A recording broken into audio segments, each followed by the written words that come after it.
Después de finalmente jubilarme tras años trabajando, organicé un almuerzo en familia en el restaurante para celebrar, pero a la mañana siguiente recibí un mensaje de texto extraño de la mesera, y cuando yo regresé allá para hablar con ella, no podía creer lo que me estaba contando. Pero para entender por qué ese mensaje me destrozó el alma, necesito retroceder 3 meses en el tiempo, al día en que mi mundo se derrumbó por completo. Me llamo Clotilde, tengo 69 años, y pensaba que había visto todo lo que la vida podía mostrarme. Había trabajado durante 43 años sin descanso, había criado a mi hijo Hugo, había construido un hogar junto a Vicente, mi esposo de 45 años de matrimonio. Creía que finalmente llegaba mi momento de paz, de disfrutar los frutos de tanto esfuerzo. Pero el destino tenía otros planes para mí. Todo comenzó un martes por la tarde. Yo estaba en la cocina de nuestra casa, esa casa que Vicente y yo compramos cuando apenas teníamos 25 años, cuando todavía no teníamos ni siquiera los muebles completos, pero teníamos sueños enormes. Estaba preparando la cena, pensando en que solo faltaban 3 meses para mi jubilación, imaginando todo lo que haríamos juntos cuando finalmente tuviera tiempo libre. Vicente siempre decía que viajaríamos, que conoceríamos esos lugares que solo habíamos visto en fotografías. Teníamos una lista escrita en un cuaderno viejo, las playas del Caribe, las montañas, tal vez incluso Europa si ahorrábamos lo suficiente. El teléfono sonó. Era un número desconocido, pero contesté de todas formas. La voz al otro lado era profesional, controlada, pero las palabras que salieron de esa boca me partieron en dos. Señora Clotilde, soy la doctora Méndez del Hospital General.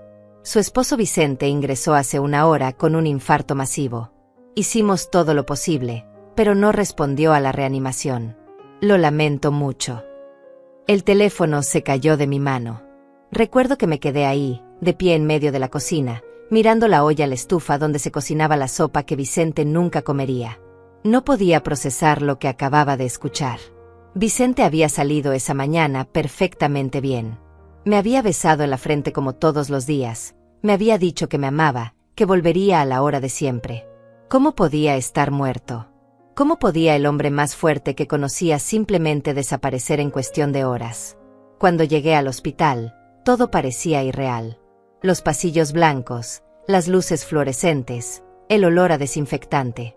Me llevaron a una sala fría donde estaba él, mi Vicente, cubierto con una sábana blanca.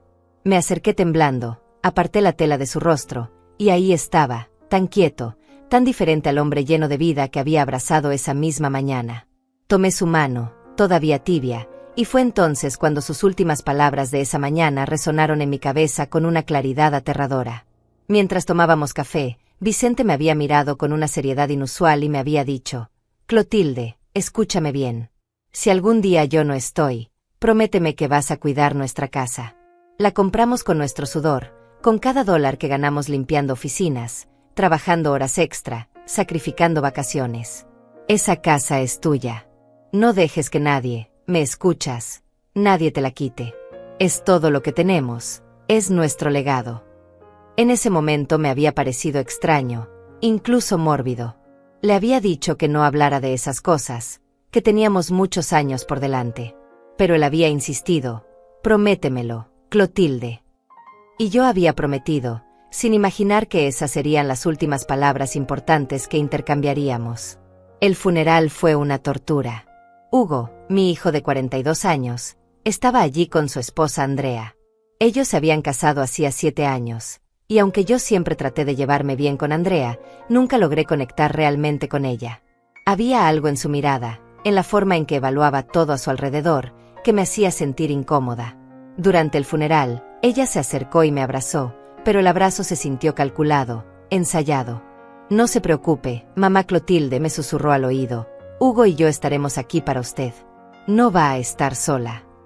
Debería haberme reconfortado, pero en cambio sentí un escalofrío recorrer mi espalda. Los días siguientes fueron un infierno de silencio y soledad. La casa que antes estaba llena de la presencia de Vicente ahora era solo un cascarón vacío lleno de recuerdos dolorosos. Su taza de café seguía en el escurridor. Sus lentes de lectura estaban sobre la mesa de noche. Su aroma todavía impregnaba las almohadas.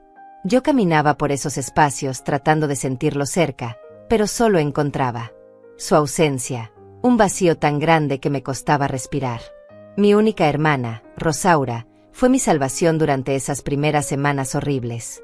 Ella venía todos los días sin falta, se sentaba conmigo en la sala, me obligaba a comer aunque yo no tuviera apetito, me dejaba llorar en su hombro sin decir nada, solo sosteniéndome.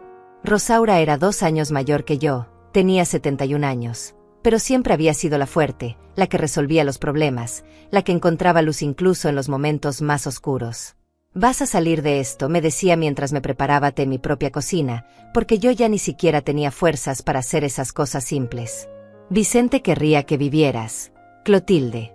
Él trabajó tanto, se sacrificó tanto, precisamente para que tú pudieras tener paz cuando te jubilaras. No desperdicies eso hundiéndote en la tristeza». Tenía razón, lo sabía, pero el dolor era tan profundo que no podía ver más allá de él. Rosaura me hablaba de sus propios momentos difíciles, de cuando perdió a su esposo hacía 15 años, de cómo ella también creyó que no podría continuar, pero lo hizo. «Y tú también lo harás», me aseguraba, «porque eres más fuerte de lo que crees». Pasaron apenas 4 semanas desde el funeral de Vicente cuando recibí otra de esas llamadas que te destrozan la vida. Era un sábado por la mañana. El teléfono sonó demasiado temprano, y cuando vi que era el número de la vecina de Rosaura, supe inmediatamente que algo terrible había pasado. «Clotilde», dijo la voz temblorosa al otro lado, «Rosaura sufrió un derrame cerebral durante la noche. La ambulancia se la llevó hace media hora. Está en el Hospital General, pero los paramédicos dijeron que era grave». Conduje hasta el hospital con las manos temblando en el volante, rogándole a Dios, a Vicente, al universo, que no me quitara también a Rosaura. No podía perder a las 2 personas más importantes de mi vida en tan poco tiempo. Era demasiado, era injusto, era una crueldad que no merecía. Pero cuando llegué al hospital y vi la expresión del médico, supe que mis plegarias no habían sido escuchadas. Rosaura estaba en coma, me explicaron, y el daño cerebral era masivo. No había esperanza de recuperación. Pasé 2 días sentada junto a su cama, sosteniendo su mano, hablándole aunque sabía que no podía escucharme, contándole todo lo que ella significaba para mí, agradeciéndole por ser mi hermana, mi amiga, mi salvación. Y entonces, en la tarde del segundo día, los monitores comenzaron a pitar y las enfermeras entraron corriendo y yo fui empujada fuera de la habitación, y cuando me dejaron entrar nuevamente, Rosaura se había ido. En su funeral, me sentí como un cascarón vacío. Vicente se había ido.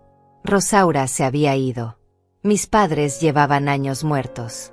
Mis amigas más cercanas habían fallecido o se habían mudado a otras ciudades, a otros estados, persiguiendo a sus hijos y nietos.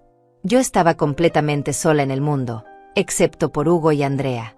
Me aferré a esa conexión familiar como una persona que se está ahogando se aferra a cualquier cosa que flote. Eran mi familia, mi única familia, todo lo que me quedaba de lazos de sangre en este planeta inmenso e indiferente.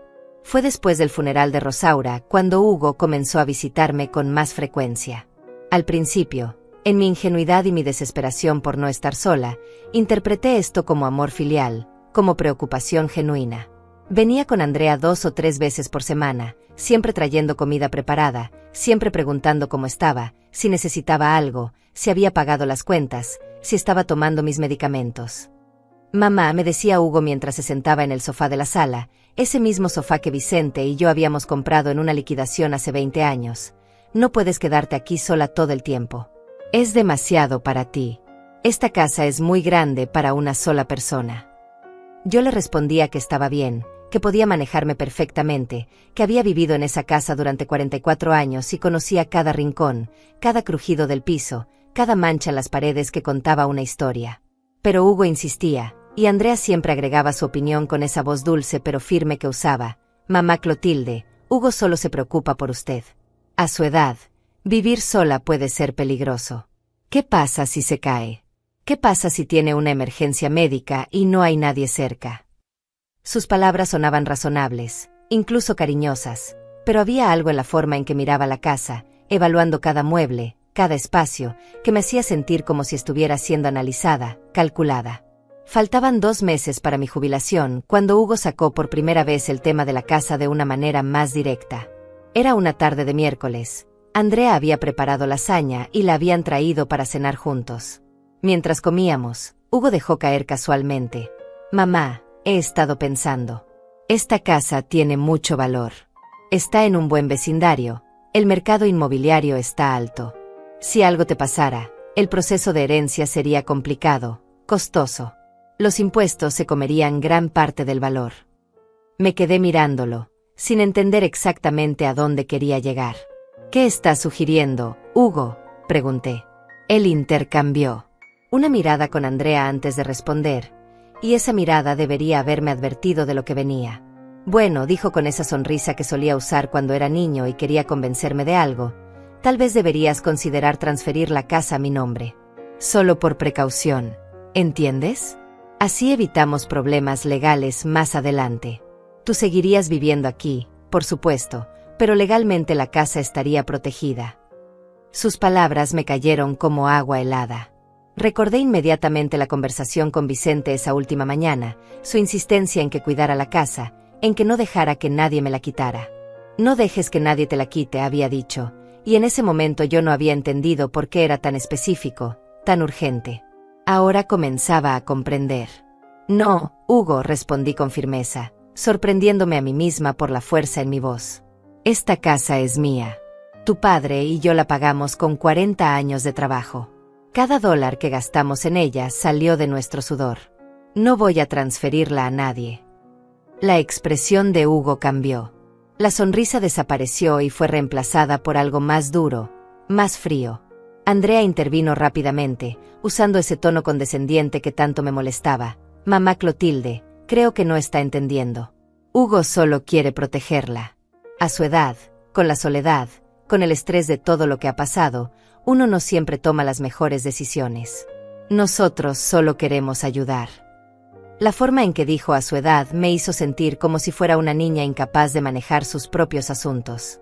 Me sentí insultada, menospreciada, pero sobre todo, comencé a sentir miedo.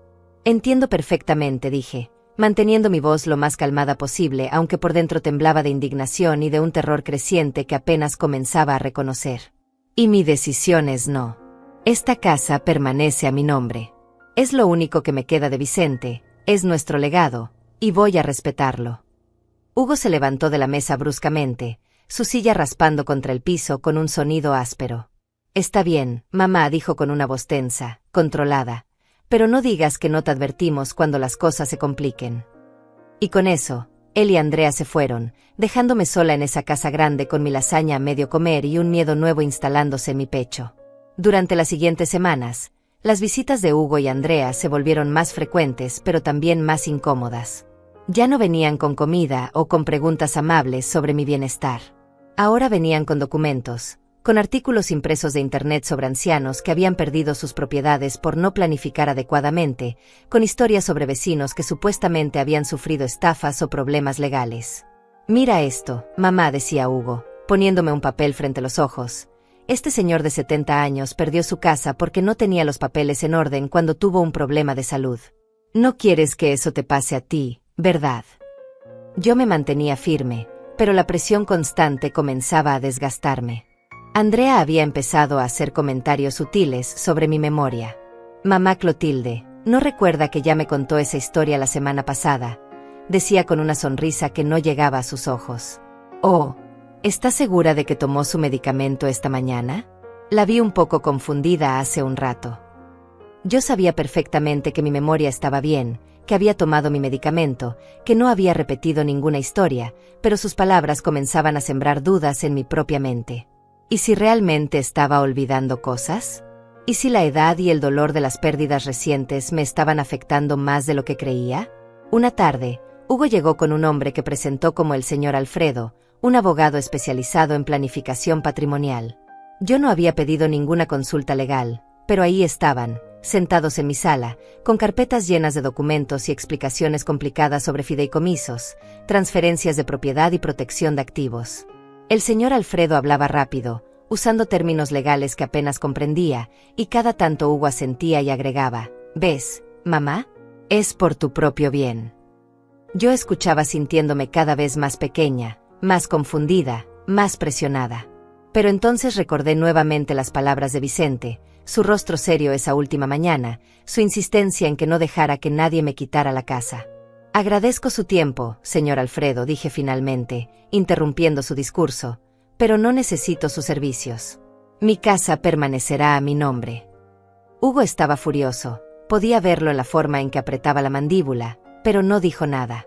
Simplemente se fue con el abogado, dejándome otra vez con esa sensación de haber ganado una batalla, pero estar perdiendo una guerra que apenas comprendía. Las cosas empeoraron después de ese día. Hugo comenzó a llamarme todos los días, a veces varias veces al día, siempre con el mismo tema. Mamá, ¿ya lo pensaste mejor? Solo queremos lo mejor para ti. Andrea me enviaba mensajes de texto largos explicando cuánto me amaban, cuánto se preocupaban, cómo solo querían protegerme. Pero yo ya no veía amor en esos mensajes. Veía manipulación, veía presión, veía un interés que no tenía nada que ver con mi bienestar. Empecé a sentirme asediada en mi propia casa, esa casa que había sido mi refugio durante más de 4 décadas. Ahora me sentaba en la sala mirando las paredes que Vicente y yo habíamos pintado juntos, los pisos que habíamos pulido con nuestras propias manos, el jardín que él había plantado árbol por árbol, y en lugar de sentir paz, sentía ansiedad. Me preguntaba cuándo aparecerían Hugo y Andrea nuevamente, qué nueva táctica usarían, hasta dónde estarían dispuestos a llegar para conseguir lo que querían. Una noche recibí una llamada a las 11 de la noche. Era Hugo, y su voz sonaba alterada, urgente. Mamá, ¿estás bien? Vi las noticias. Hay reportes de robos en tu vecindario. Estoy muy preocupado. Andrea y yo pensamos que deberías venir a quedarte con nosotros unos días. O mejor aún, que vendieras esa casa y te mudaras más cerca de nosotros. Yo sabía que no había ningún reporte de robos. Vivía en ese vecindario desde hacía más de 40 años y conocía cada familia, cada casa. Era un lugar seguro, tranquilo. Pero Hugo seguía insistiendo, su voz subiendo de tono, creando una urgencia artificial que me hacía sentir culpable por no creerle, por no confiar en mi propio hijo. Estoy perfectamente bien, Hugo, le dije finalmente. Las puertas están cerradas, las ventanas tienen rejas. No voy a mudarme y no voy a vender mi casa. Colgué el teléfono con las manos temblando, sintiendo que algo fundamental se había roto entre nosotros, algo que tal vez nunca podría repararse. Llegó finalmente el día de mi jubilación oficial. 43 años trabajando en la misma compañía de limpieza, limpiando oficinas, edificios, a veces hospitales.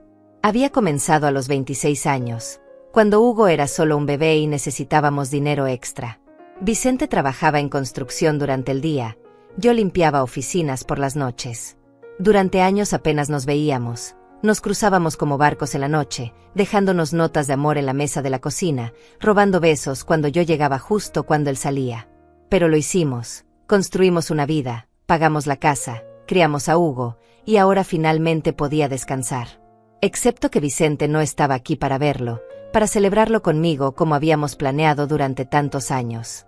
La empresa me hizo una pequeña ceremonia el viernes por la tarde. Mis compañeras de trabajo, algunas de las cuales habían estado conmigo durante décadas, me abrazaron y lloraron. Me dieron un reloj y un certificado enmarcado y una torta con mi nombre escrito en glaseado rosado. Fue agridulce, porque cada momento de alegría estaba teñido por la ausencia de Vicente, por saber que él no estaría en casa esperándome para celebrar. Pero también sentí orgullo. Había trabajado duro, había sido honesta, nunca había faltado un día sin razón genuina. Me había ganado este descanso con sudor y sacrificio. Hugo llamó esa noche para felicitarme, y su voz sonaba diferente, más cálida, más como el hijo que yo recordaba de años atrás. Mamá, felicidades por tu jubilación. Sé que papá estaría orgulloso. Andrea y yo queremos llevarte a cenar el domingo para celebrar. Escoge el restaurante que quieras, nosotros pagamos. Es tu día. Su oferta me conmovió tanto que sentí lágrimas en los ojos. Tal vez había estado siendo demasiado dura con ellos. Tal vez realmente sí se preocupaban por mí y yo había interpretado mal sus intenciones por el dolor y el estrés. Tal vez podíamos volver a ser una familia real, conectada, amorosa. Me encantaría, respondí, sintiendo un destello de esperanza por primera vez en meses. Hay un restaurante italiano nuevo en el centro. He escuchado que es muy bueno. ¿Qué tal ahí? El domingo llegué al restaurante 15 minutos antes de la hora acordada, nerviosa como una adolescente en su primera cita. Me había arreglado especialmente para la ocasión, usando el vestido color vino que Vicente siempre decía que me quedaba hermoso, el collar de perlas que él me había regalado en nuestro 20º aniversario. Quería que esta comida fuera un nuevo comienzo, una forma de dejar atrás los meses difíciles y reconectar con mi hijo y mi nuera. Hugo y Andrea llegaron poco después, sonriendo, abrazándome, diciéndome lo bien que me veía. Nos sentamos en una mesa junto a la ventana, y por primera vez en mucho tiempo, me sentí casi feliz. La comida comenzó bien. Pedimos vino, entradas, platillos principales. Hugo me contó sobre su trabajo en la compañía de seguros donde llevaba 15 años. Andrea habló sobre un curso de decoración de interiores que estaba tomando. Yo les conté historias de mis primeros días en la empresa de limpieza, de lo difícil que había sido al principio, de cómo Vicente y yo nos las arreglábamos con tan poco dinero pero tanto amor. Era como volver a tiempos más simples, más inocentes, cuando Hugo todavía era mi niño y yo era solo su madre, no una anciana a la que había que manipular o presionar. Pero entonces, mientras esperábamos el postre, Andrea excusó para ir al baño, y minutos después Hugo recibió una llamada y también se levantó, diciendo que necesitaba tomarla afuera porque había mucho ruido en el restaurante. Yo me quedé sola en la mesa, disfrutando del último sorbo de mi vino, mirando por la ventana hacia la calle donde la gente paseaba en esta tarde soleada de domingo. Nuestra mesera, una chica joven de tal vez 25 años con el nombre Lilian en su etiqueta, se acercó para rellenar mi vaso de agua. Tenía una expresión amable en su rostro, pero había algo en sus ojos que me llamó la atención, una especie de preocupación o inquietud. Señora, dijo en voz baja, mirando hacia donde Hugo había salido, disculpe que me meta, pero ¿es usted la mamá del señor que estaba sentado aquí? Asentí, confundida por la pregunta. Lilian vaciló, mordiéndose el labio, claramente debatiendo internamente si debía decir algo más. Es solo que, los escuché hablando antes, cuando estaban esperando afuera para entrar. No quería escuchar, pero estaban justo al lado de la puerta de servicio donde salgo a tirar la basura. Mi corazón comenzó a latir más rápido. ¿Qué escuchaste?, pregunté, aunque una parte de mí no quería saber. La respuesta. Lilian miró nuevamente hacia la entrada del restaurante, asegurándose de que Hugo y Andrea no estuvieran regresando. El señor le decía a su esposa que tenían que ablandar a la vieja durante esta comida, que era parte del plan para que usted finalmente firmara la casa. Ella se reía y decía que usted era más terca de lo que pensaban, pero que eventualmente todos los viejos ceden cuando los presionas lo suficiente. Las palabras de Lilian me golpearon como un puñetazo en el estómago, pero antes de que pudiera responder, la chica se alejó rápidamente porque Hugo estaba regresando a la mesa. El resto de la comida pasó en una niebla. Yo sonreía mecánicamente, respondía cuando me hablaban, pero mi mente estaba en otro lugar, procesando lo que Lilian me había dicho. Cada gesto de Hugo, cada sonrisa de Andrea, ahora se veía diferente, calculado, falso. Cuando llegó el postre, un tiramisú que en circunstancias normales me habría encantado, apenas pude probarlo. Tenía un nudo en la garganta que hacía difícil tragar. Hugo levantó su copa para hacer un brindis. Por mamá, por su merecido descanso, y por la familia que siempre estará aquí para cuidarla. Choqué mi copa contra la suya, pero las palabras sonaban huecas, amenazantes incluso. Cuidarla ahora tenía un significado completamente diferente. Cuando terminamos de comer, Hugo insistió en llevarme a casa. Durante el viaje, Andrea comenzó otra vez con el tema de la casa, pero esta vez de una manera más suave, más insidiosa. Mamá Clotilde, ahora que está jubilada, va a tener mucho tiempo libre. ¿Ha pensado en viajar? Podría conocer lugares hermosos, disfrutar de su libertad. Pero claro, eso requiere dinero, y mantener una casa tan grande también cuesta mucho. Los impuestos de propiedad, el mantenimiento, las reparaciones. Si transfiriera la casa a Hugo, podríamos encargarnos de todos esos gastos y usted tendría más dinero disponible para disfrutar su vida. Era una trampa envuelta en papel de regalo, y yo ahora podía verlo claramente. Gracias por la comida, dije cuando llegamos a mi casa, bajándome del auto rápidamente. Fue un gesto muy lindo de su parte. No agregué nada más. No les di la oportunidad de entrar o de continuar la conversación. Cerré la puerta de mi casa y me apoyé contra ella, sintiendo que las piernas apenas me sostenían. Todo este tiempo había querido creer que estaba equivocada, que estaba siendo paranoica, que el dolor de perder a Vicente y a Rosaura me estaba haciendo ver cosas que no existían. Pero Lilian había confirmado mis peores temores. Hugo y Andrea no me amaban, no se preocupaban por mí. Solo querían mi casa, el único patrimonio que Vicente y yo habíamos logrado construir en una vida de trabajo duro. Esa noche casi no dormí. Daba vueltas en la cama, mirando el techo, escuchando los sonidos familiares de la casa que crujía y se acomodaba. Pensaba en todas las conversaciones de los últimos meses, viéndolas ahora bajo una luz completamente diferente. Cada visita, cada llamada, cada te queremos y nos preocupamos por ti ahora revelaba su verdadero propósito. Hugo y Andrea habían estado ejecutando un plan, sistemáticamente, pacientemente, esperando el momento en que yo estuviera lo suficientemente débil, lo suficientemente sola, lo suficientemente confundida como para ceder. Y casi lo habían logrado. Casi había comenzado a dudar de mí misma, a creer que tal vez realmente necesitaba su ayuda, que tal vez realmente no podía manejar mi propia vida. A la mañana siguiente, el lunes, desperté con la decisión de continuar con mi vida normal y mantener a Hugo y Andrea a distancia. Pero a las 9 de la mañana recibí un mensaje de texto de un número desconocido. Cuando lo abrí, mi corazón comenzó a latir violentamente. Era de Lilian, la mesera. Señora Clotilde, conseguí su número a través del sistema de reservaciones del restaurante. Espero que no le moleste. Necesito hablar con usted sobre lo que escuché ayer. Es más grave de lo que le dije. ¿Podría venir al restaurante hoy? Tengo mi turno libre entre las 2 y las 4. Hay cosas que necesita saber. Por favor, venga sola. Leí el mensaje 3 veces, mis manos temblando. Una parte de mí quería ignorarlo, fingir que nada estaba pasando, volver a la negación que me había protegido durante meses. Pero otra parte, la parte que había escuchado las últimas palabras de Vicente, la parte que se había mantenido firme a pesar de toda la presión, sabía que necesitaba escuchar lo que Lilian tenía que decirme. A la 1:30 de la tarde, tomé mi bolso y conduje hacia el restaurante, mi mente imaginando 100 escenarios diferentes, cada uno peor que el anterior. El restaurante estaba casi vacío en esa hora entre el almuerzo y la cena. Lilian me estaba esperando en una mesa al fondo, lejos de las ventanas. Cuando me vio entrar, se levantó y me saludó con una calidez genuina que inmediatamente me hizo sentir que podía confiar en ella. Gracias por venir, señora Clotilde, dijo mientras nos sentábamos. Sé que esto es extraño, una mesera contactándola así, pero cuando la vi ayer con su hijo y su nuera, vi algo que me hizo recordar a mi propia abuela, y no pude quedarme callada. Lilian me contó entonces su historia. Su abuela había criado sola a 3 hijos después de que su esposo muriera joven.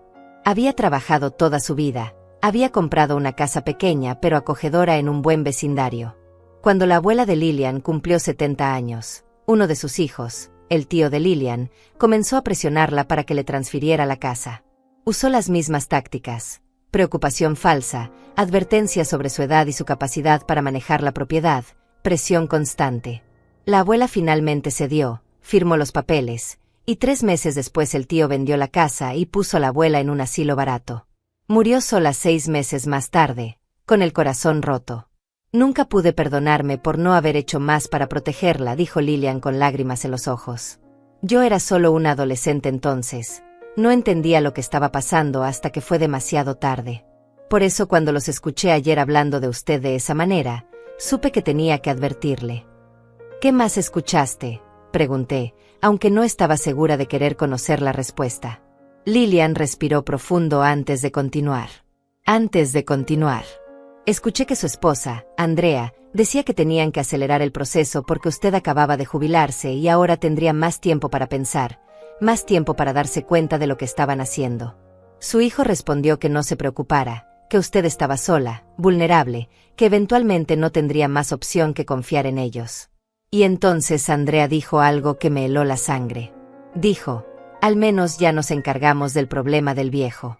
Ese era el verdadero obstáculo. Ahora solo queda ella. Las palabras cayeron sobre mí como piedras. Me quedé paralizada, procesando lo que acababa de escuchar. ¿Se referían a Vicente? ¿Qué significaba que se habían encargado de él? Hay más, continuó Lilian, su voz apenas un susurro ahora. Su hijo dijo que habían sido muy cuidadosos, que nadie sospecharía nada porque un infarto a esa edad era perfectamente normal, especialmente con el estrés y el trabajo duro que el señor había tenido toda su vida. Andrea se rió y dijo que ella había hecho un trabajo perfecto, que nadie cuestionaría a una nuera devota que solo estaba ayudando a cuidar de su suegro enfermo. Sentí que el mundo giraba a mi alrededor. Vicente no había estado enfermo. O al menos yo no lo sabía. Pero entonces recordé los últimos 6 meses antes de su muerte. Andrea había comenzado a visitarnos más seguido, siempre ofreciéndose a ayudar. Decía que Vicente se veía cansado, que tal vez necesitaba vitaminas o suplementos. Había traído frascos de píldoras, diciendo que eran naturales, que ayudarían con su energía. Vicente los tomaba para no ofenderla, aunque me decía en privado que se sentía igual o incluso más cansado. Dios mío, susurré, las piezas comenzando a encajar en mi mente de una manera aterradora. Andrea le estaba dando algo a Vicente. Ella venía a casa, preparaba té para él, traía esas píldoras. Yo pensaba que estaba siendo amable, que realmente se preocupaba por él. Lilian asintió con tristeza. No tengo pruebas de nada de esto, señora Clotilde. Solo escuché una conversación. Pero pensé que usted merecía saber lo que dijeron. Lo que haga con esta información depende de usted, pero por favor, tenga mucho cuidado. Esta gente es peligrosa. No solo quieren su casa, están dispuestos a hacer cualquier cosa para conseguirla. Salí del restaurante en estado de shock. Conduje a casa en piloto automático, mis manos agarrando el volante con tanta fuerza que los nudillos se me pusieron blancos. Cuando llegué, fui directamente al baño donde guardábamos los medicamentos. Ahí, en el gabinete, estaban los frascos que Andrea había traído para Vicente. Nunca los había tirado, no había tenido el corazón para deshacerme de nada que él hubiera usado. Tomé uno de los frascos, lo miré bajo la luz. La etiqueta decía suplemento natural de energía, pero no había ninguna lista de ingredientes, ningún número de registro sanitario, nada que indicara que era un producto legítimo. ¿Cómo había sido tan ciega? ¿Cómo no me había dado cuenta de que algo estaba mal? Recordé entonces la última semana de Vicente con más detalle. Él había estado particularmente cansado, se quejaba de mareos, de dolor en el pecho. Yo había insistido en que fuera al médico, pero él decía que era solo el trabajo, que descansaría el fin de semana. Andrea había venido ese último fin de semana, había insistido en preparar la comida para que yo pudiera descansar. Había hecho un té especial para Vicente, diciendo que le ayudaría a dormir mejor. Y al día siguiente, Vicente había muerto de un infarto mientras estaba en el trabajo. Un infarto masivo, habían dicho los médicos. Común en hombres de su edad, especialmente con una vida de trabajo físico. Nadie había cuestionado nada. ¿Por qué lo harían? No había razón para sospechar de nada siniestro. Pero ahora, con las palabras de Lilian resonando en mi cabeza, todo tomaba un significado diferente, oscuro, aterrador. Mi hijo y mi nuera habían asesinado a Vicente. Lo habían hecho lentamente, cuidadosamente, de una manera que parecería natural. Y lo habían hecho por dinero, por esta casa, por un patrimonio que no les pertenecía. Sentí náuseas.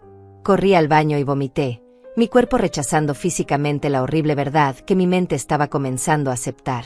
Mi propio hijo, el bebé que había cargado en mi vientre, el niño al que había criado, alimentado, amado con cada fibra de mi ser, había matado a su padre.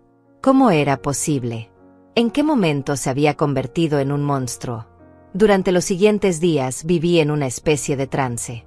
Hugo llamaba, pero yo no contestaba. Andrea enviaba mensajes, pero yo no respondía. Necesitaba tiempo para pensar, para decidir qué hacer. Una parte de mí quería llamar a la policía inmediatamente, contarles lo que había descubierto. Pero otra parte, la parte que todavía era madre a pesar de todo, dudaba. ¿Y si estaba equivocada? ¿Y si había malinterpretado lo que Lilian escuchó? ¿Y si arruinaba la vida de mi hijo basándome en una conversación de tercera mano? Pero entonces miraba los frascos de píldoras, recordaba la última semana de Vicente, la forma en que Andrea había insistido en ayudar, y sabía en lo profundo de mi alma que no estaba equivocada. El jueves de esa semana, Hugo apareció en mi puerta sin avisar. Estaba molesto, podía verlo en su expresión tensa. «Mamá, ¿por qué no contestas mis llamadas? Estamos preocupados por ti. Andrea piensa que tal vez estás deprimida, que necesitas ayuda profesional». Había condescendencia en su voz, esa misma condescendencia que había estado usando durante meses para hacerme sentir incompetente. Pero ahora yo lo veía claramente, y me llenaba de rabia. «Estoy perfectamente bien, Hugo», respondí con una calma que no sentía. Solo necesito espacio. He tenido mucho en qué pensar. Él trató de entrar, pero yo bloqueé la puerta con mi cuerpo. Ahora no es un buen momento. Te llamaré cuando esté lista para hablar. La expresión de Hugo cambió, y por un momento vi algo en sus ojos que nunca había visto antes. Frialdad pura, cálculo, incluso crueldad. Está bien, mamá, dijo con una sonrisa que no alcanzaba sus ojos. Pero no puedes evitarnos para siempre. Somos tu familia, tu única familia. Eventualmente vas a necesitarnos, y cuando eso pase, espero que recuerdes quién estuvo aquí tratando de ayudarte. Era una amenaza apenas velada, y ambos lo sabíamos. Cerré la puerta en su cara y me quedé ahí, temblando, escuchando sus pasos alejarse por el camino de entrada. Esa noche llamé a Lilian. Necesitaba hablar con alguien, necesitaba no estar sola con estos pensamientos horribles. Ella vino a mi casa después de su turno, trayendo comida china y una botella de vino. Nos sentamos en mi sala, esa sala donde Vicente y yo habíamos pasado miles de noches viendo televisión, conversando, simplemente disfrutando de la compañía del otro, y le conté todo. Le conté sobre las últimas palabras de Vicente, sobre la presión constante de Hugo y Andrea, sobre los frascos de píldoras, sobre mis sospechas cada vez más fuertes de que mi esposo no había muerto de causas naturales. De causas naturales. Lilian me escuchó sin interrumpir, sus ojos llenos de compasión y también de rabia por lo que me estaba pasando. Cuando terminé de hablar, ella tomó mi mano entre las suyas y dijo: «Señora Clotilde, necesita guardar esos frascos de píldoras. Son evidencia. Y necesita hablar con alguien que pueda ayudarla, alguien que entienda de leyes. No puede enfrentar esto sola».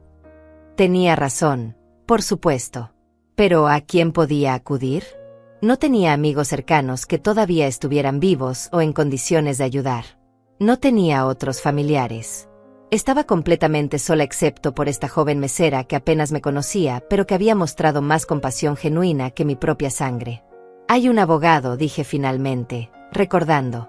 «Luis Montero. Él y Vicente fueron amigos durante años, desde que éramos jóvenes. Trabajaron juntos en construcción antes de que Luis fuera a la universidad de noche y se convirtiera en abogado. No he hablado con él desde el funeral de Vicente, pero siempre fue un buen hombre, honesto. Tal vez él pueda aconsejarme». Al día siguiente llamé a Luis. Su secretaria me pasó inmediatamente cuando escuchó mi nombre, y su voz cálida al otro lado del teléfono casi me hizo llorar. «Clotilde, qué alegría escucharte. He estado pensando en llamarte, ver cómo estabas, pero no quería molestar. Sé lo difícil que debe haber sido perder a Vicente. Era mi mejor amigo, lo extraño todos los días». Hablamos durante unos minutos sobre Vicente, sobre los viejos tiempos, y entonces le dije que necesitaba hablar con él sobre un asunto legal urgente. Luis no hizo preguntas por teléfono, simplemente me dio una cita para el lunes siguiente en su oficina. El fin de semana pasó con una lentitud agonizante. Hugo y Andrea intentaron visitarme el sábado, pero yo no abrí la puerta. Los escuché tocar insistentemente durante 10 minutos. Escuché a Andrea gritar a través de la puerta: «Mamá Clotilde, sabemos que está ahí. ¿Por qué nos hace esto? Solo queremos ayudarla». Pero yo permanecí en silencio, escondida en mi propia casa como una prisionera, hasta que finalmente se fueron. Esa noche apenas dormí, cada ruido me sobresaltaba, cada sombra a la ventana me hacía saltar. Me di cuenta de que tenía miedo, genuino miedo de mi propio hijo y de lo que podría ser capaz de hacer. El lunes por la mañana llegué a la oficina de Luis con los frascos de píldoras en mi bolso y el peso de la verdad oprimiendo mi pecho. Su oficina estaba en un edificio antiguo, pero bien mantenido en el centro de la ciudad. Luis tenía ahora 72 años, 3 años mayor que yo, pero se veía bien, distinguido con su cabello completamente blanco y sus ojos amables detrás de lentes con montura de oro. Me recibió con un abrazo cálido que me hizo sentir, por primera vez en meses, que no estaba completamente sola en el mundo. «Siéntate, Clotilde», dijo, señalando un cómodo sillón de cuero frente a su escritorio. «Cuéntame qué está pasando». Le conté todo. Desde las últimas palabras de Vicente sobre proteger la casa, pasando por la presión constante de Hugo y Andrea, hasta la conversación que Lilian había escuchado en el restaurante. Le mostré los frascos de píldoras. Le expliqué cómo Andrea había insistido en que Vicente las tomara en los meses previos a su muerte. Luis escuchaba con una expresión cada vez más seria, tomando notas ocasionalmente en una libreta amarilla. Cuando terminé, Hubo un largo silencio. Finalmente, Luis se quitó los lentes y se frotó los ojos, un gesto que reconocí de años atrás cuando estaba procesando algo difícil. Clotilde, dijo finalmente, su voz cargada de emoción. Lo que me estás contando son acusaciones muy graves. Si tienes razón, tu hijo y su esposa no solo están tratando de robarte tu casa, sino que posiblemente asesinaron a Vicente. Eso es homicidio. La palabra quedó suspendida en el aire entre nosotros, fría y terrible. Necesitamos actuar con mucho cuidado. Primero, estos frascos necesitan ser analizados por un laboratorio. Necesitamos saber qué contienen realmente. Segundo, necesitamos proteger tu casa legalmente de cualquier intento de transferencia o venta. Y tercero, si el análisis de las píldoras muestra algo sospechoso, necesitaremos involucrar a la policía y posiblemente solicitar una exhumación del cuerpo de Vicente para una autopsia completa. La idea de exhumar a Vicente, de sacarlo de su descanso eterno, me llenó de horror. Pero Luis tenía razón. Si realmente lo habían asesinado, merecía justicia. Todos merecían saber la verdad. Hay algo más que necesito decirte, agregó Luis, su expresión volviéndose aún más grave. Vicente vino a verme 3 semanas antes de morir. Me pidió que preparara documentos para asegurar que la casa quedara exclusivamente a tu nombre, con cláusulas específicas que impedirían cualquier transferencia sin tu consentimiento explícito y verificado por un notario independiente. Me dijo que tenía un mal presentimiento sobre Hugo y Andrea, que había notado cosas extrañas, conversaciones que se interrumpían cuando él entraba a la habitación, miradas entre ellos que no le gustaban. Le pregunté si creía que estaba en peligro, y él se rió, dijo que probablemente estaba siendo paranoico. Pero quería protegerte, por si acaso. Las lágrimas comenzaron a correr por mis mejillas. Vicente lo sabía. Tal vez no conscientemente, tal vez no con todos los detalles, pero sabía que algo no estaba bien. Y había tratado de protegerme, incluso en sus últimas semanas de vida. ¿Firmó los documentos?, pregunté, aunque por la expresión de Luis ya sabía la respuesta. Él negó con la cabeza tristemente. Teníamos una cita programada para el lunes siguiente para firmar todo. Murió el jueves anterior. Nunca tuvimos la oportunidad de completar el proceso legal. Después del funeral, pensé en contactarte para hacerlo de todas formas, pero estabas tan devastada que no quise agobiarte con asuntos legales. Ahora me arrepiento de no haber insistido. No es tu culpa, Luis, dije, secándome las lágrimas. Nadie podía saber. Ni siquiera yo, y vivía con él. Pero en el fondo de mi corazón, una vocecita me decía que tal vez sí debería haber sabido, debería haber prestado más atención, debería haber cuestionado por qué Andrea estaba siendo tan solícita de repente. Pero el pasado no podía cambiarse. Solo podía controlar lo que hacía ahora, en el presente. ¿Qué necesito hacer?, pregunté, enderezándome en mi silla, sintiendo algo que no había sentido en meses: determinación. Luis esbozó un plan. Primero, enviaríamos los frascos de píldoras a un laboratorio privado para análisis. Esto tomaría aproximadamente 2 semanas.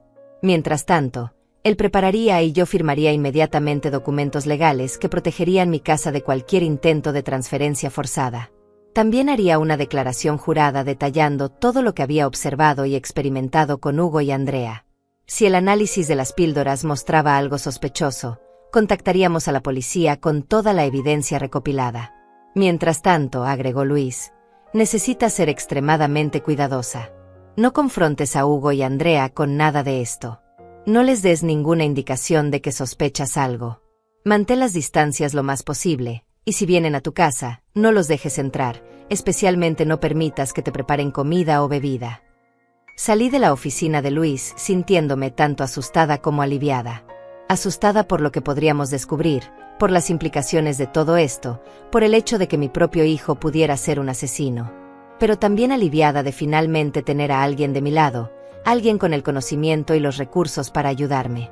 Para ayudarme. No estaba sola en esto. Tenía a Luis, tenía a Lilian, y tenía la verdad de mi lado. Eso tenía que contar para algo. Las 2 semanas siguientes fueron las más largas de mi vida. Cada día esperaba los resultados del laboratorio, con una mezcla de terror y anticipación. Hugo y Andrea intensificaron sus intentos de contactarme. Las llamadas llegaban 3, 4, 5 veces al día. Los mensajes de texto se volvieron más insistentes, más amenazantes en su tono, aunque seguían usando palabras de preocupación. Mamá, esto es ridículo. ¿Por qué nos evitas? ¿Qué te hemos hecho?, escribía Hugo. Mamá Clotilde, por favor, solo queremos saber que está bien. Nos tiene muy preocupados. Si no responde pronto, tendremos que ir a revisar que esté bien, escribía Andrea, y ese mensaje en particular me llenó de pánico. Llamé a Luis inmediatamente. Pueden entrar a tu casa si argumentan que están preocupados por tu bienestar y llaman a la policía para un chequeo de salud, me explicó. Pero puedes prevenir eso. Envíales un mensaje corto diciendo que estás bien, pero que necesitas espacio. No des explicaciones, no entres en discusiones, solo establece ese límite claro. Seguí su consejo y envié un mensaje simple. Estoy perfectamente bien. Necesito tiempo para mí misma. Los contactaré cuando esté lista. Las respuestas llegaron inmediatamente, pero yo no las leí. Simplemente silencié sus notificaciones y traté de continuar con mi vida lo mejor que pude. Durante esos días, Lilian se convirtió en mi salvavidas. Venía a visitarme después de sus turnos en el restaurante, siempre trayendo comida o simplemente compañía. Hablábamos de todo y de nada. Me contó sobre su vida, sus sueños de abrir algún día su propio café, sus clases en la universidad comunitaria donde estudiaba administración de empresas por las noches. Yo le hablaba de Vicente, de los buenos tiempos antes de que todo se complicara, de la vida que habíamos construido juntos. Por primera vez en meses, no me sentía como una vieja sola esperando la muerte. Me sentía vista, escuchada, valorada. Lilian me trataba como a una persona, no como a un obstáculo o una carga. Una tarde, mientras tomábamos té en mi cocina, le dije, no sé cómo agradecerte todo lo que has hecho por mí. Ni siquiera me conocías, y sin embargo te arriesgaste a involucrarte en este lío. Lilian sonrió y tomó mi mano. Señora Clotilde, usted me recuerda tanto a mi abuela. Después de que ella murió, juré que si alguna vez veía a alguien en una situación similar, haría algo al respecto. No pude salvarla a ella, pero tal vez pueda ayudarla a usted. Además, agregó con una sonrisa traviesa, me cae bien. Es como la abuela que desearía tener todavía. Sus palabras me llenaron el corazón de una calidez que no había sentido desde la muerte de Rosaura. Finalmente, después de 14 días que se sintieron como 14 años, Luis me llamó. Tengo los resultados del laboratorio, Clotilde. Necesitas venir a mi oficina. Es importante. Su tono era serio, controlado, pero podía detectar algo debajo, rabia. Conduje a su oficina con el corazón latiendo tan fuerte que podía escucharlo en mis oídos. Cuando entré, Luis tenía varios documentos esparcidos sobre su escritorio. Me senté y él empujó uno hacia mí. Era el reporte del laboratorio, lleno de términos médicos complicados que apenas comprendía. Pero había una sección destacada en amarillo que incluso yo podía entender. Las píldoras contenían dosis progresivamente más altas de digoxina, explicó Luis. Es un medicamento que se usa para tratar problemas cardíacos, pero en las dosis que había en estas pastillas, especialmente acumulándose en el cuerpo durante meses, habría causado exactamente lo que Vicente sufrió: arritmias cardíacas, debilidad progresiva y finalmente un infarto masivo. El laboratorio dice que las concentraciones eran lo suficientemente altas como para ser letales en un periodo de tiempo prolongado, pero lo suficientemente graduales como para que pareciera un declive natural de salud seguido de un evento cardíaco súbito. Las palabras confirmaban mis peores temores. Andrea había estado envenenando lentamente a Vicente, y Hugo había estado al tanto y de acuerdo con el plan. Hay más, continuó Luis, su mandíbula apretada de rabia contenida. Contraté a un investigador privado para revisar algunos registros. Andrea trabajó durante 3 años como asistente en una farmacia antes de casarse con Hugo. Fue despedida por discrepancias en el inventario de medicamentos controlados. Nunca se presentaron cargos porque la farmacia no quería publicidad negativa, pero hay un reporte interno documentando que faltaban varios medicamentos, incluyendo digoxina. Esto fue hace 8 años, 2 años después de que se casara con Hugo. El patrón era claro. Andrea había estado planeando esto durante años, esperando el momento adecuado, recolectando lo que necesitaría. Tenemos suficiente evidencia para ir a la policía, dijo Luis, y su voz temblaba ligeramente con emoción. Vicente era mi mejor amigo, Clotilde. Era como un hermano para mí. Si realmente lo asesinaron, quiero verlos pagar por eso. Pero la decisión es tuya. Es tu hijo. Entenderé si esto es demasiado difícil, si prefieres simplemente proteger tu casa y dejar el pasado en paz. Me quedé sentada en silencio durante varios minutos, mirando el reporte del laboratorio, procesando todo. Hugo era mi hijo. Lo había cargado en mi vientre durante 9 meses, había estado presente en su nacimiento, lo había criado, lo había amado incondicionalmente durante 42 años. Pero él había matado a su padre. Había matado a Vicente, el hombre que lo crió, que trabajó incansablemente para darle una buena vida, que lo amó y creyó en él incluso cuando Hugo tomaba malas decisiones. Vamos a la policía, dije finalmente, mi voz más firme de lo que había estado en meses. Vicente merece justicia. Y si no detengo a Hugo y Andrea ahora, ¿qué me harán a mí? Ya intentaron quitarme mi casa. Si eso no funciona, ¿cuánto tiempo pasará antes de que decidan que yo también soy un obstáculo que necesita ser removido? No, esto termina ahora. Luis asintió, y por primera vez desde que llegué a su oficina, sonrió. Era una sonrisa triste, pero también determinada. Vicente estaría orgulloso de ti, dijo. Siempre decía que eras la mujer más fuerte que conocía. Ahora entiendo por qué. Esa misma tarde fuimos a la estación de policía. Nos reunimos con un detective llamado Angenor Silva, un hombre de unos 50 años con ojos cansados pero atentos. Le presentamos toda la evidencia, los frascos de píldoras, el análisis del laboratorio, el historial laboral de Andrea, la declaración jurada que yo había preparado detallando todo lo que había observado y experimentado, y el testimonio de Lilian sobre la conversación que había escuchado en el restaurante. El detective Silva escuchó todo con creciente interés, haciendo preguntas ocasionalmente, tomando notas extensas en una computadora portátil. Cuando terminamos, él se recostó en su silla y suspiró profundamente. Señora Clotilde, esto es suficiente para abrir una investigación formal. Vamos a necesitar exhumar el cuerpo de su esposo para una autopsia toxicológica completa. Si encontramos niveles elevados de digoxina en sus tejidos, combinado con la evidencia que nos ha presentado, tendremos suficiente para arrestar a su hijo y su nuera por homicidio.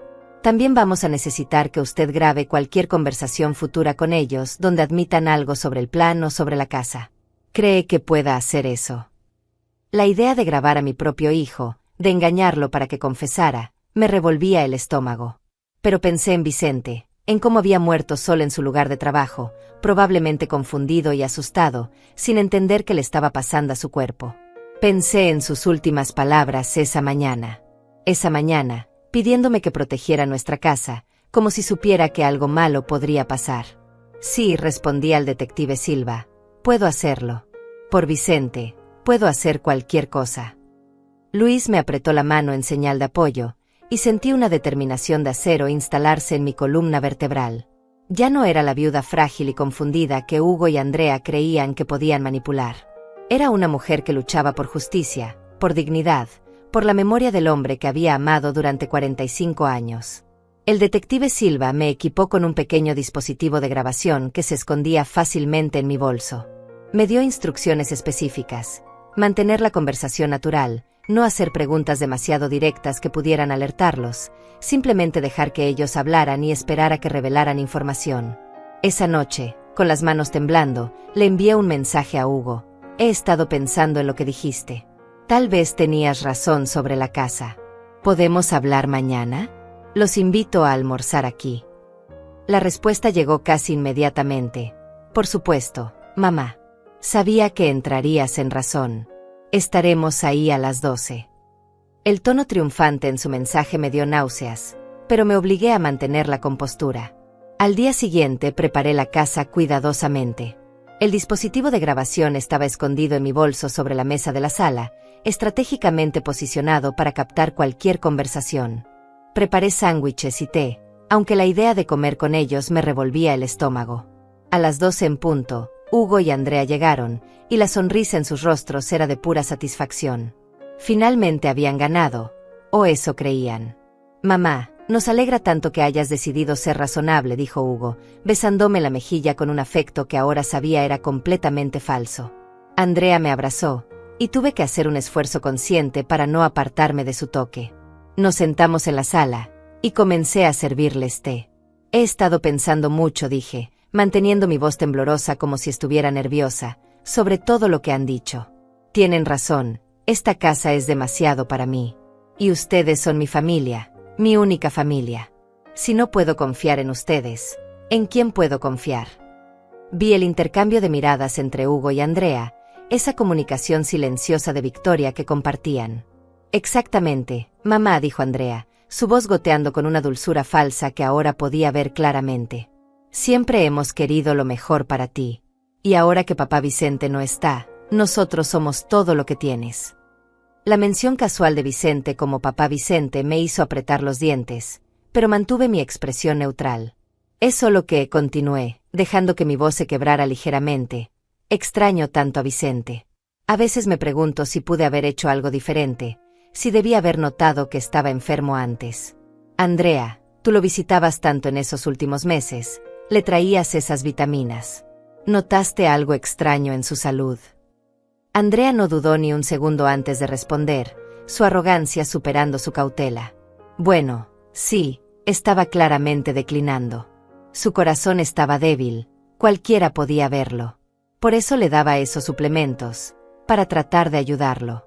Pero a su edad, con su historial de trabajo pesado, era solo cuestión de tiempo. Debe haber sido tan difícil para ti verlo así, dije, presionando suavemente, cuidarlo sabiendo que probablemente no mejoraría. Hugo intervino entonces, y lo que dijo me heló la sangre. Andrea hizo todo lo que pudo, mamá. De hecho, hizo más de lo que nadie esperaba. Fue muy dedicada, incluso cuando era difícil. Había algo en la forma en que dijo difícil que me hizo entender que estaban hablando en código, admitiendo sin admitir realmente lo que habían hecho.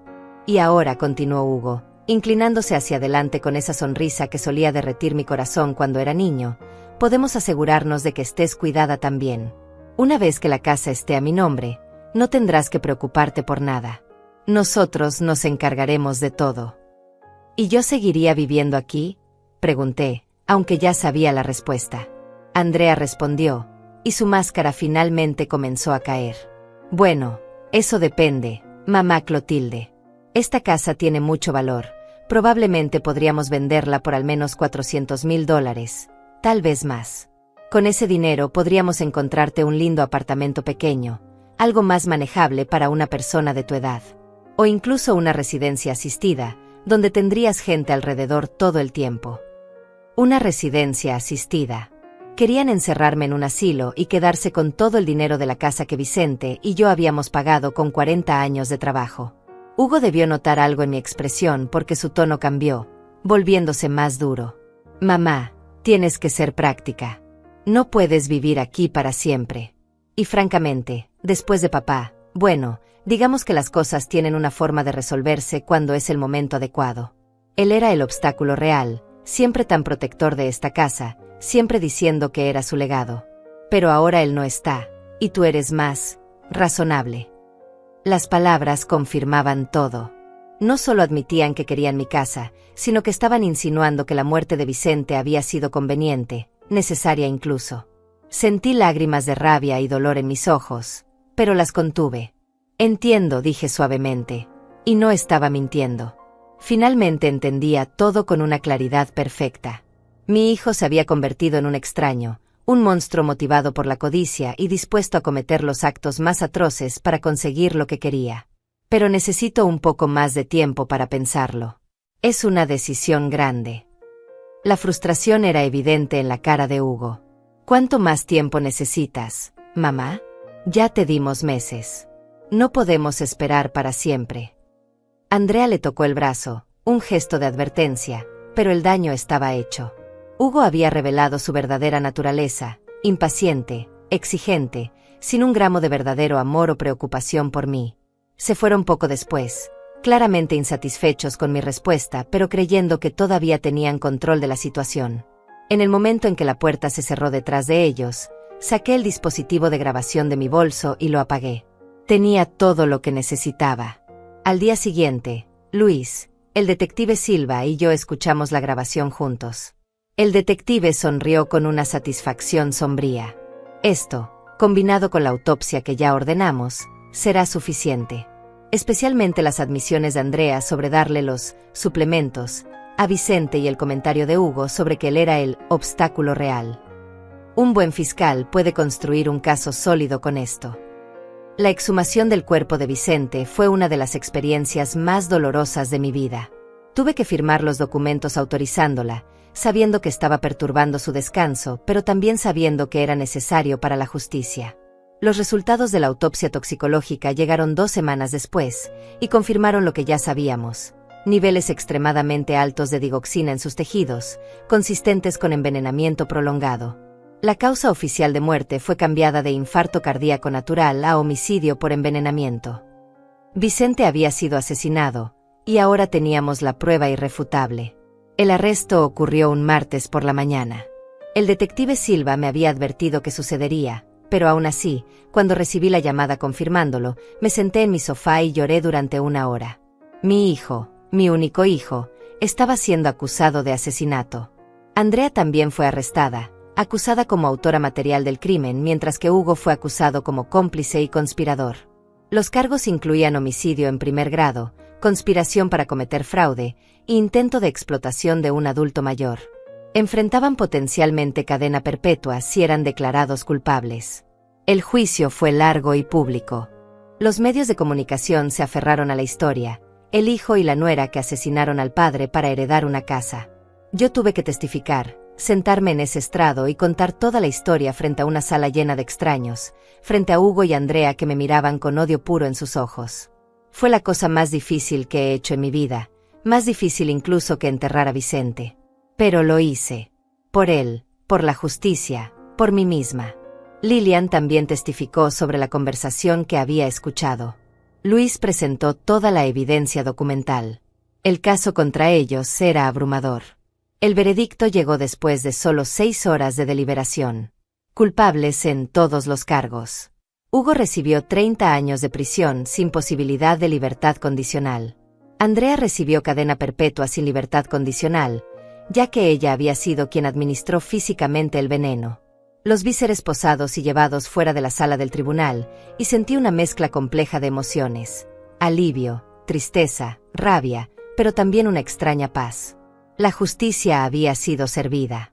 Vicente podía finalmente descansar en paz sabiendo que la verdad había salido a la luz. Los meses siguientes fueron de sanación lenta. Luis me ayudó a asegurar legalmente mi casa de cualquier reclamación futura. Resultó que Hugo y Andrea habían acumulado deudas significativas apostando en casinos en línea, lo cual explicaba su desesperación por conseguir acceso a mi propiedad. Toda esa presión, toda esa manipulación, todo ese horror, había sido por dinero que necesitaban para pagar deudas de juego. Vicente había muerto por la adicción y codicia de su propio hijo. Pero también hubo luz en medio de la oscuridad. Lilian se convirtió en una presencia constante en mi vida. Comenzó a visitarme regularmente, no por obligación sino porque genuinamente disfrutaba mi compañía tanto como yo disfrutaba la suya. Me ayudó a arreglar el jardín que Vicente había amado tanto. Cocinábamos juntas, veíamos películas, simplemente pasábamos tiempo como lo haría una abuela con su nieta. Ella llenó un vacío en mi vida que no sabía que podía ser llenado de nuevo. 1 año después del juicio, en un día soleado de primavera, estaba sentada en el porche de mi casa, esa casa que Vicente y yo construimos con amor y sacrificio, esa casa que casi pierdo por la codicia de otros. Lilian estaba en el jardín plantando rosas nuevas. El sol brillaba, los pájaros cantaban, y por primera vez desde la muerte de Vicente, me sentía genuinamente en paz. Había perdido a mi esposo de una manera horrible.